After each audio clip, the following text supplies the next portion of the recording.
আমরা আমাদের নীরব প্রতিবাদ, শান্তিপূর্ণ প্রতিবাদ, গণতান্ত্রিক প্রতিবাদ কালো ব্যাচ পরে, মহিলারা কালো শাড়ি পরে এই রক্তদান শিবিরকে সাফল্যমণ্ডিত করে তুলবে। রাজ্যে পালাবদল হতে ভোট পরবর্তী হিংসার শিকার হয়েছিলেন কলকাতা পৌরসভার সদ্য প্রাক্তন মেয়র পারিষদ স্বপন সমাদ্দার, কিন্তু সফেদ স্বপনের গায়ে কালি ছেটানো যায়নি। ঝড় সামলেছেন নিজের মতো করে। রাজনৈতিক পালাবদলের পরেও নিজের এলাকা থেকে দূরে সরে যাননি স্বপন সমাদ্দার, বরং সময়ের সঙ্গে ফের স্বমহিমায় নিজের এলাকায় সক্রিয় হয়েছেন। স্থানীয় মানুষের সঙ্গে যোগাযোগ রেখে নিয়মিত এলাকার দায়িত্ব সামলাচ্ছেন পুরপিতা। কারণ 56 নম্বর ওয়ার্ডের মানুষের একাংশের কাছে এখনও তিনি কাছের মানুষ, কাজের মানুষ হিসাবেই পরিচিত। সেই ছবি ধরা পড়ল 80তম স্বাধীনতা দিবসেও। দেশজুড়ে যখন স্বাধীনতার 80তম বর্ষ উদযাপন, তখন নিজের ওয়ার্ডে জাতীয় পতাকা উত্তোলন করলেন স্বপন সমাদ্দার। মনীষীদের প্রতিকৃতিতে মাল্যদান করে শ্রদ্ধা জানান। স্বাধীনতা সংগ্রামীদের আত্মত্যাগ স্মরণ করে দেশ ও মানুষের জন্য কাজ করে যাওয়ার বার্তা দেন। স্বাধীনতা দিবস উপলক্ষে আয়োজন করা হয় একাধিক কর্মসূচি। অনুষ্ঠানে উপস্থিত ছিলেন এলাকার বিশিষ্ট ব্যক্তিত্ব ও স্থানীয় বাসিন্দারা।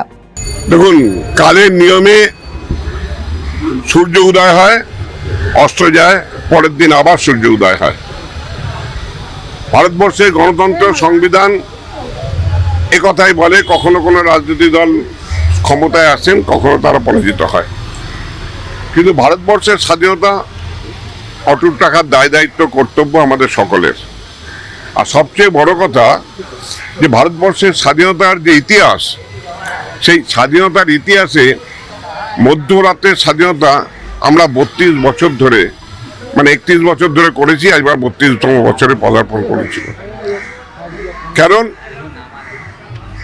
1947 সালে 14ই আগস্ট ঠিক রাত 12টা হয়ে যাবে, মানে 15ই আগস্ট পড়ে যায় ইংরেজি আমলে। তাই 14ই আগস্ট অব্দি যখন তাদের চুক্তিবদ্ধ হয়, 15ই আগস্ট আমাদের দেশ স্বাধীন হবে, একদম 12টা বাজবে, ইংরেজের পতাকা নামে এবং আমাদের জাতীয় পতাকা উত্তোলিত হয়। আমরা কিন্তু সেই সিস্টেমেই এতদিন চালিয়েছিলাম।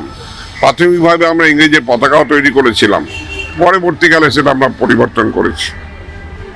কিন্তু দুর্ভাগ্যবশত এবছর পুলিশ পারমিশন, কলকাতা কর্পোরেশনের পারমিশন এবং কার্ড ছাপানো, প্রচার করা সব কিছু কমপ্লিট হওয়ার পরে ঠিক ঘটনা ঘটার 2-3 দিন আগে ফোন আসে যে রাস্তায় স্টেজ করা যাবে না, রাস্তা জুড়ে প্যান্ডেল করা যাবে না, মধ্যরাত্রে পতাকা উত্তোলন করা যাবে না। আমি তাকে প্রশ্ন করেছিলাম কেন? আমরা যে প্যান্ডেল করি আপনারা সকলে জানেন যে পুরো রাস্তাঘাট পরিষ্কার থাকে, গাড়ি যাতায়াতে কোনো অসুবিধা হয় না, মানুষ যাতায়াতে কোনো অসুবিধা হয় না, কোনো মানুষের কোনো দিন অসুবিধা করিনি। সরস্বতী পুজো করি, কালী পুজো করি বা 15 আগস্ট করি, সমস্তটাই আমি কিন্তু মানুষের থেকে মাথায় রেখেই করি। সে যাই হোক, সেটা আমাদের করতে বারণ করা হয়েছে। আমরা যথাযোগ্য সম্মান জানিয়ে ভারপ্রাপ্ত অফিসারের প্রতি সম্মান জ্ঞাপন করি। আমরা মধ্যরাত্রের স্বাধীনতা আমাদের সমস্ত প্রস্তুতি পর্ব সারা থাকলেও আমরা আয়োজন করিনি, কিন্তু জাতীয় পতাকাকে অবমাননা করা উচিত নয়। তাই আজকে সকাল 10:30টায় আমরা জাতীয় পতাকা উত্তোলন করলাম এবং সবার মধ্যে লাড্ডু বিতরণ হবে। বিকেলবেলা ঠিক সেইভাবেই আমাদের স্বেচ্ছায় রক্তদান। আপনারা জানেন যে বাংলা কেন ভারতবর্ষের কোনো জায়গায় শুধুমাত্র মহিলারা রক্তদান করেনি, হয়নি কোনো জায়গায়, কিন্তু এই জায়গাটায় শুধুমাত্র মহিলাদের স্বাধীনতার আন্দোলনে মহিলাদের যে ভূমিকা, তারা প্রত্যক্ষ পরোক্ষভাবে এবং যে আত্মবলিদান, তাদের কথা মাথায় রেখেই আমি এটা শুরু করেছিলাম যে মহিলাদের রক্তদান। আর মহিলারা আগে রক্ত দিতে ভয় পেত, এখন তারা সে ভয়টা জয় করেছে। সেই জন্যই রক্তদান শিবিরটা আমরা চালু রেখেছি।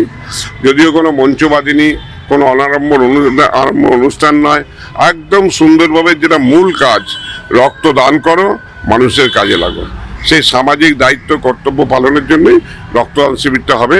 সবাইকে আমরা আহ্বান করব, আপনাদেরও আহ্বান করব, আসুন। শুধু আমাদের একটা পরিবর্তন, আমরা এই বিকেলবেলাটা কালো কাপড় বা কালো ব্যাচ পরে আমরা প্রতিবাদ করব যে ভারতের জাতীয় পতাকা উত্তোলনে কোনোদিন কারো বাধা দেওয়া উচিত নয়। আমরা আমাদের নীরব প্রতিবাদ, শান্তিপূর্ণ প্রতিবাদ, গণতান্ত্রিক প্রতিবাদ কালো ব্যাচ পরে, মহিলারা কালো শাড়ি পরে এই রক্তদান শিবিরকে সাফল্যমণ্ডিত করে তুলবে। Bureau report, channel 10।